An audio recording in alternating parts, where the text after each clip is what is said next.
Mind Your Business is brought to you by Today's Business, making business social. What does courage, risk-taking, failing, continuous learning, and attitude have to do with building a successful business? Everything. Join me as we go inside the mind of a brilliant entrepreneur.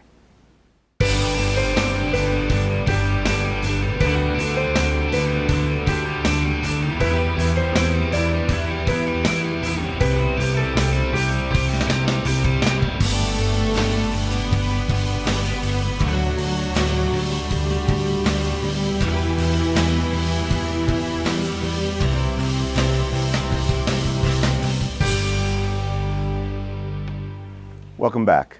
I'm Barry Farber, and this is Mind Your Business, where we take a look at business leaders and their strategies, and we go deep into the mind of how they deal with failures, setbacks, obstacles, strategies, change.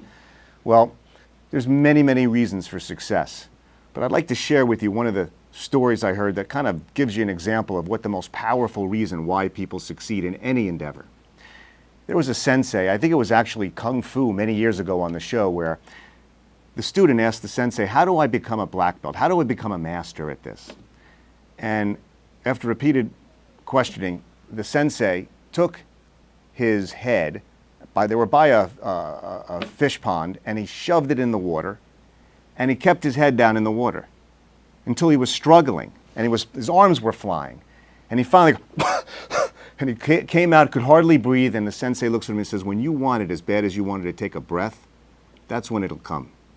And I know that sounds crazy, but that's sometimes the strategy you need to have that hunger, that desire, that passion to get over the obstacles you're going to get when you try something new or different or really hard.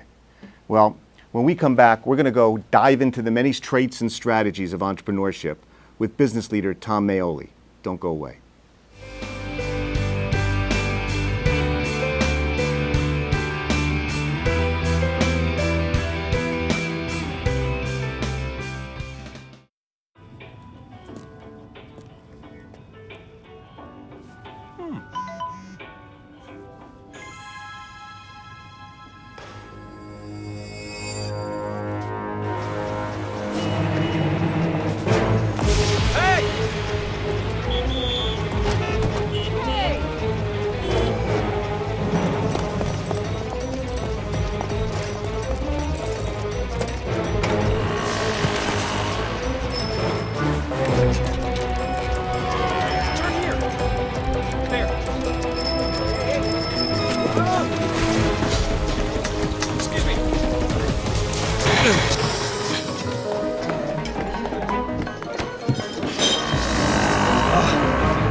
So, same time next week? Well, of course. Put away a few bucks, feel like $1 million. For free tips to help you save, go to Feed the Pig. Welcome back. New Jersey bred Tom Maoli is the very definition of an entrepreneur. When pressed with an opportunity, Maoli has never hesitated, trusting his keen business sense to direct him. The result? Maoli has established himself as one of the state's most successful and influential business leaders. Since purchasing his first dealership, Lexus of Route 10 in Whippany, New Jersey, in 2011, it is now the #1 Lexus dealer in the Northeast region. Maoli has since expanded his auto empire to include Maserati of Morris County, Alfa Romeo of Morris County, BMW of Springfield, Maserati of Bergen County, and Mercedes-Benz dealership in Goldens Bridge, New York. And he says there are more in the hopper. His luxury dealerships operating under the Celebrity Motor Car Company brand are consistently named among the best in the nation. Thanks for coming on, Tom. Pleasure. It's good to see you. Strong handshake, focused individual. Let's even just start out right now. What do you think, to start a business, is the #1 key? Desire. What do you mean by desire? You have to have the desire. It all comes from your gut. It comes from your heart. You have to have the desire. If you look at history and you look at all the successful people in life, it's all about desire. It's about that burning sensation inside of them that they want to succeed no matter what it takes. It's interesting because I just flew back from Bora Bora on a BMW trip, and I was watching the movie about Ray Kroc and McDonald's. Yeah, it's a very interesting movie because at the end of the movie actually ends with persistence and desire. That's what he states. It's all about persistence and desire. Let's dive into desire, because desire, you can have that passion, and I believe in that. It has to be deep down something that motivates you to get past all the obstacles, the setbacks, the failure, the ridicule. People telling you, you're not going to be able to do this. What are you, crazy? Especially the manufacturer who said to you, you can't have a franchise. You have no experience in the auto industry. How do you deal with the setbacks when it hits your desire and screws your attitude up? Actually, it doesn't. It shouldn't screw your attitude up because I think it's a challenge. I actually, when somebody tells me I can't do it, deep down inside, there's a little giggle, and it's almost like, okay, well now you've just challenged me to figure out how I'm going to do this, because you're going to try. Your intention is to shut me down, and I'm going to figure out how to. I'm a running back, right? We're playing football. I'm going to find the hole. Right. My goal is to score a touchdown. Exactly.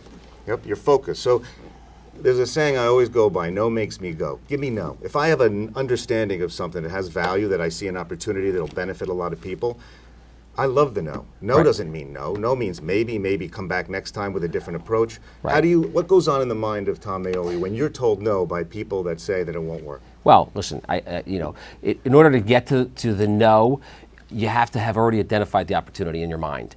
When you see an opportunity in your gut, there's something that tells you this is right. This feels good. I see it. I see what this could be. It's like an artist with a canvas, right? They start with a canvas, they take out a paintbrush, and they already know in their mind what that picture is supposed to look like when it's done. That's what a true entrepreneur is about. They already know. Now they're going to figure out how they're going to get there. Yep, the vision, that's already built in. Matisse had something where they slowed down his painting, Yes. and his brush actually did the brush movement before it hit the canvas. Yes. In his head. I love Yes, that. exactly. So let's talk about, desire is key. But one thing I've learned is that failure isn't failing as long as you don't fail to get back up, and use that as intelligent action to move forward. What do you do when you get a setback or something happens bad? What happens not only in your mind but in the action you produce? Well, I think it's another challenge. Clearly, you have to regroup, right? You get a setback. I'll use the analogy of a running back. I'm playing for a football team. I get tackled, right? I thought there was a hole, and I thought I was going to score a touchdown, and I got tackled. And I got to go back to the huddle and I got to regroup. But it doesn't mean I'm not coming back out and I'm going to run harder, and I'm going to find a new way.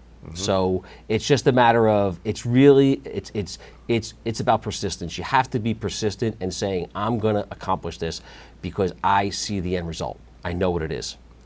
1982, you started your first business. Okay, tell me about that and what struggles or what funny stories or examples can you give people to say, here you are at a stage where you own massive high-end dealerships, shopping malls, your success is based upon really building things and doing it a different way. What did you learn in 82 that maybe you use still today? Well, interesting, because from the outside in, it clearly looks like a fairy tale. There's no struggles, but there's struggles every step of the way. In 82 when I started and I decided that I was going to start my first company, which was a courier company out of high school, I made the decision not to go to college. I just felt like I was going to waste 4 years of my life that I could be building my business. So I started it and I had no money. And your parents wouldn't give you the money. And I had no money, and I said, how am I going to make payroll? So I started doing business. I started billing my clients, and there was a thing that people learn in business school now. It's called a receivable. You don't have any money. People owe you money, but you can't pay your people. So I figured out a way, and I went and I pumped gas from 11 at night till 7 in the morning, 11 at night till 7 in the morning. to make enough money to make payroll, went home, took a shower, went and to work and ran the office. And then after I was done on the ride home, because there was no technology back then when I started, there was no internet, there was no Facebook, there was no... Right, you didn't have a cell phone, right. So you get out there and you promote. And I would ride around to lawyers' offices and slip envelopes under their doors with my magnets and my business cards, hoping that tomorrow they were going to call me. Right. And that's how I built it from the ground up. Yeah, that legwork. There's nothing like... I used to work at a Crystal Plaza, from 6 in the morning till 2 in the morning. And it teaches a little bit about work ethic, Absolutely. Let's say work ethic. Because desire, passion, attitude, learning, service, all these things that we get into. But work ethic is sometimes, that is the number one thing I see. You love Vince Lombardi. He talks about it in all his quotes. Love him. Brilliant man. What would you tell somebody out there about work ethic? What does that mean? What advice would you give? Well, listen, I think that, technology is a wonderful tool, and it's been part of my success because I serviced the technology industry when I was in the logistics business, and I rode the internet boom. So I love technology, and I think it's wonderful. But on the other hand I think that there are, just like everything else, there's pros and cons, there's goods and bads. And I think the negatives of technology are that kids in today's world are able to go online and look, and it looks like a fairy tale. It looks like it's easy. It looks like it's just going to happen. It looks like if it doesn't work, we can push a button and we can go to another site, and we can replace what we have. We can kick to the curb what we have and start something new. And so the desire and the focus and the determination goes away because they go from one to the next to the next. And I just think that, if I were to give any advice to anybody in college today and that was trying to get their career going, is to use technology and what's online to benefit their career and make their life easier. But what's online is only the front side of it. You have to see the back side of it. And the work ethic is that it doesn't matter what job you're doing. It doesn't matter whether you're cooking in a kitchen or you're cleaning bathrooms or you're the CEO of a company. You do it to your best ability. 110%. 110%, and you do it right, because that's how you're going to learn and that's how you're going to get recognition. You build a foundation for success that way. That's My right. kids mow the lawn. People, do the little things early, and it's amazing how that carries on the rest of your life. That's and also, right. you never know who's looking when you're doing that. That's right. And when you believe in quality, if you're cutting lawns, cut every blade. Don't cut every blade of grass. Don't miss a blade of grass, because it's quality. And when you believe that, that'll carry on to if you're Ray Kroc and you're running McDonald's. Yep. Hard work beats talent when talent doesn't work hard. One of my favorite quotes, because I see a lot of talented people, talented derelicts, went to school forever and then come out and, one little setback, they're done. They're afraid of failure. The world's full of them. Yeah.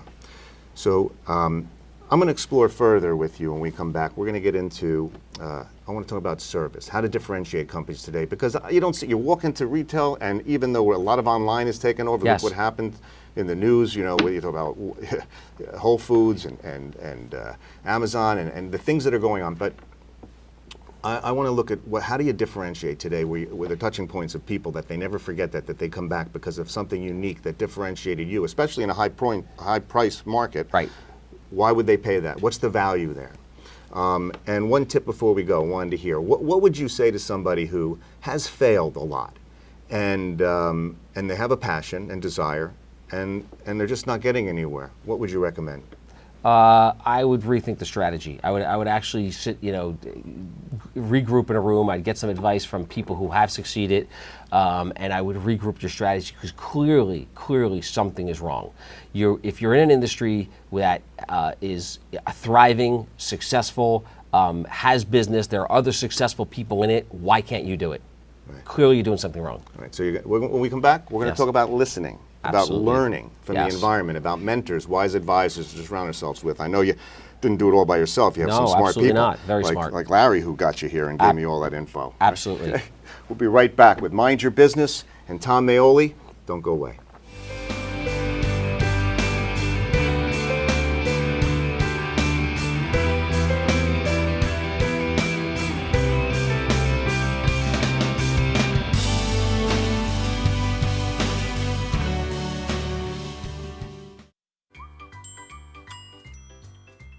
fancy pants peanut butter? A big screen television. You haven't even bought a sofa yet. A motorcycle?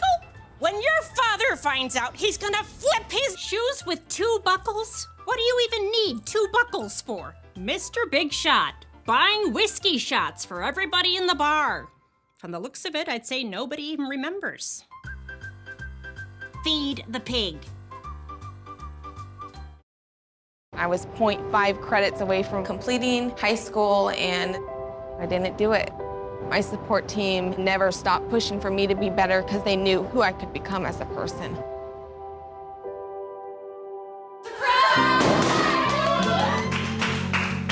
I've been given an opportunity, and I'm just thankful for it. Find free adult education classes near you at finishyourdiploma.org.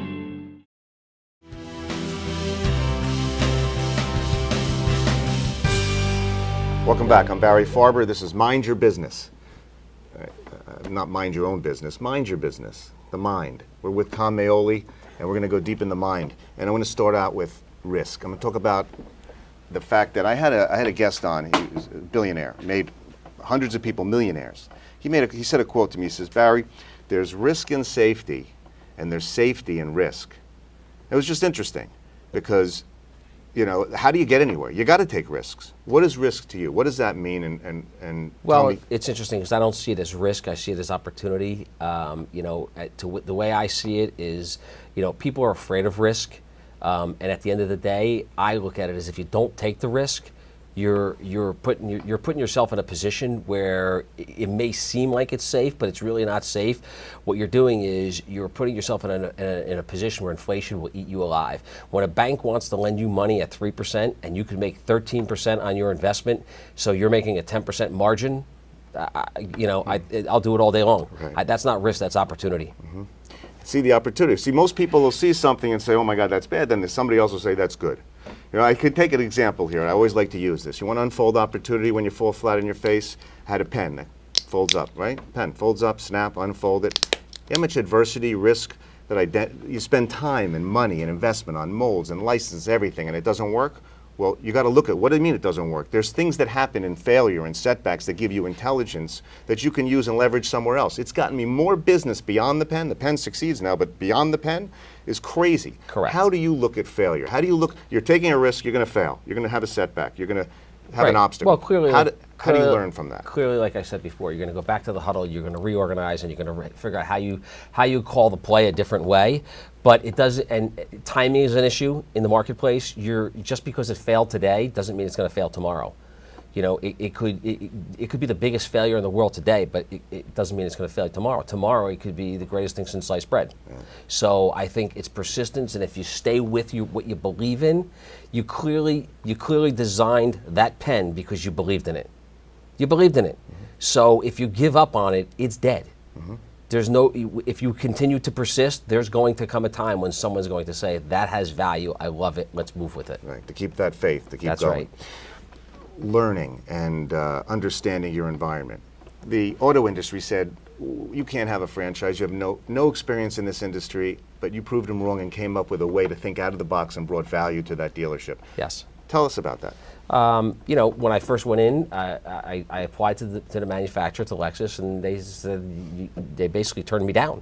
And I said, well, you got to give me a meeting. You have to at least give me a meeting. So I went up to their offices, and it took me 2.5 hours, but I convinced them that I was a good bet. Mm-hmm. And how'd you do that?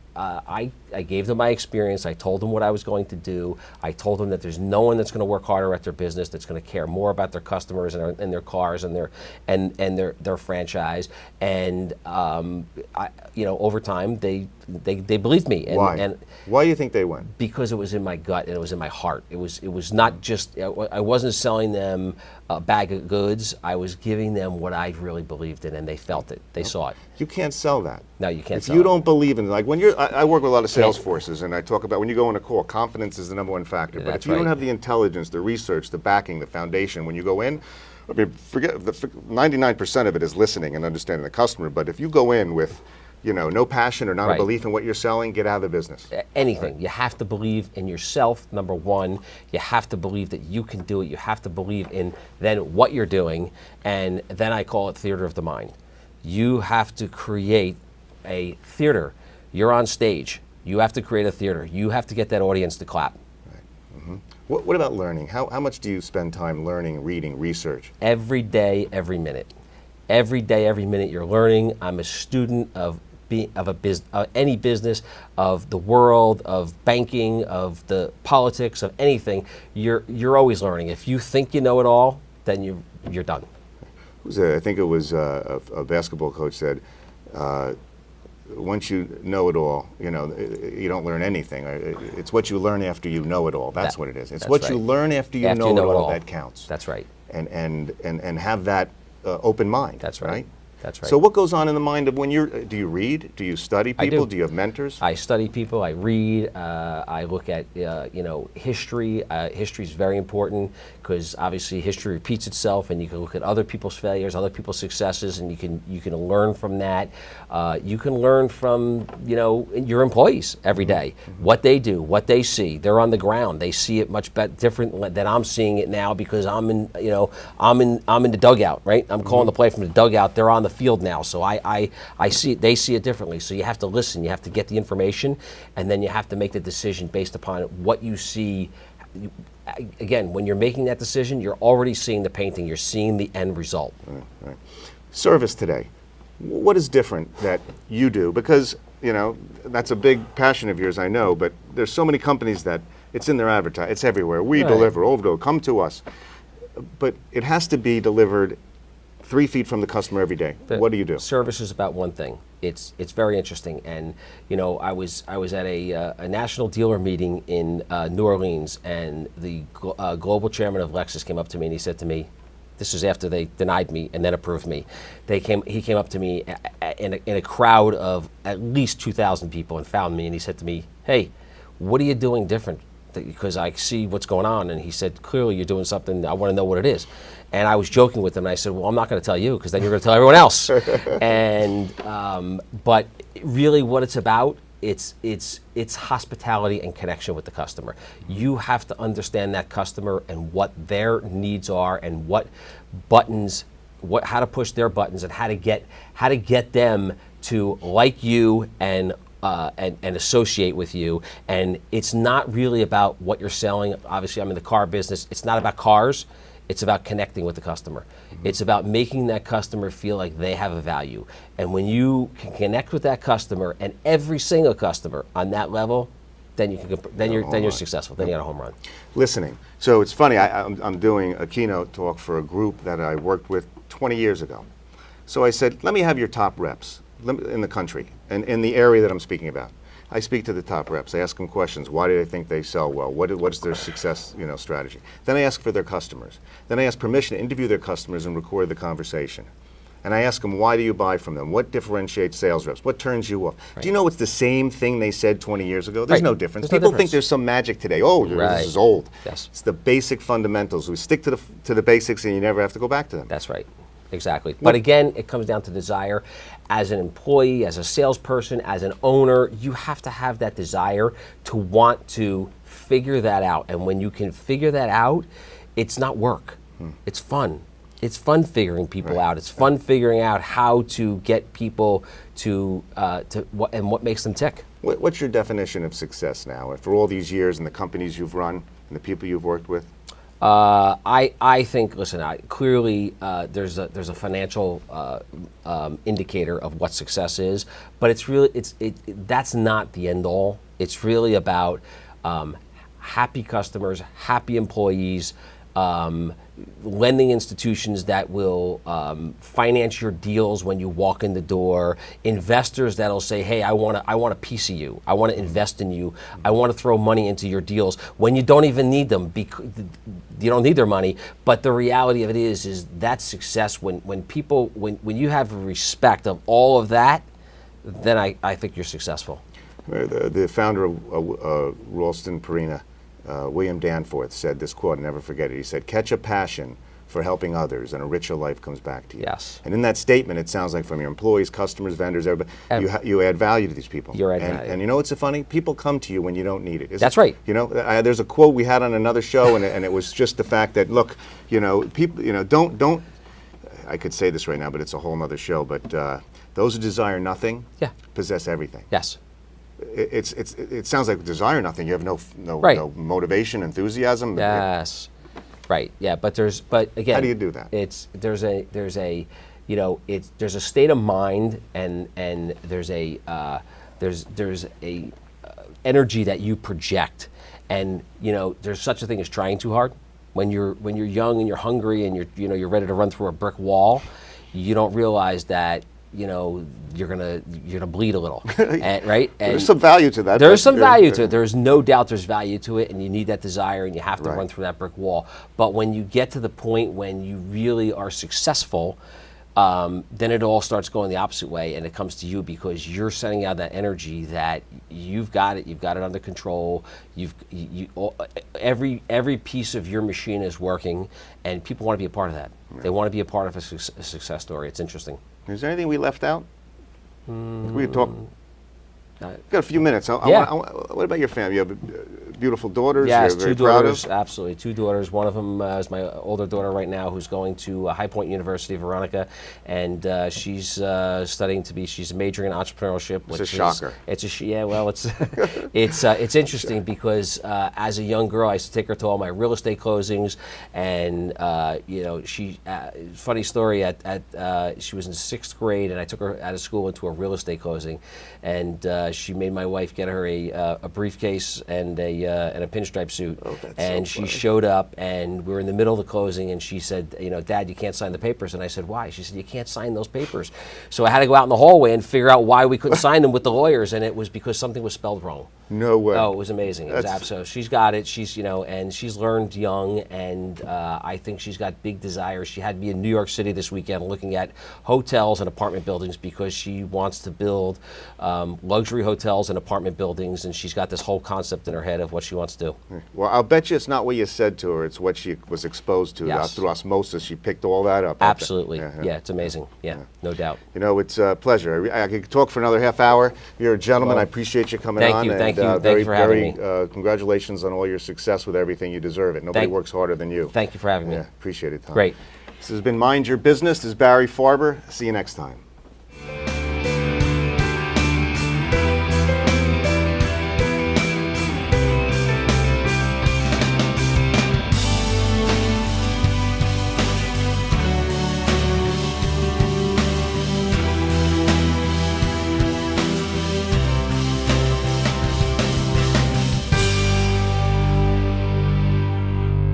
Mind Your Business is brought to you by Today's Business, making business social.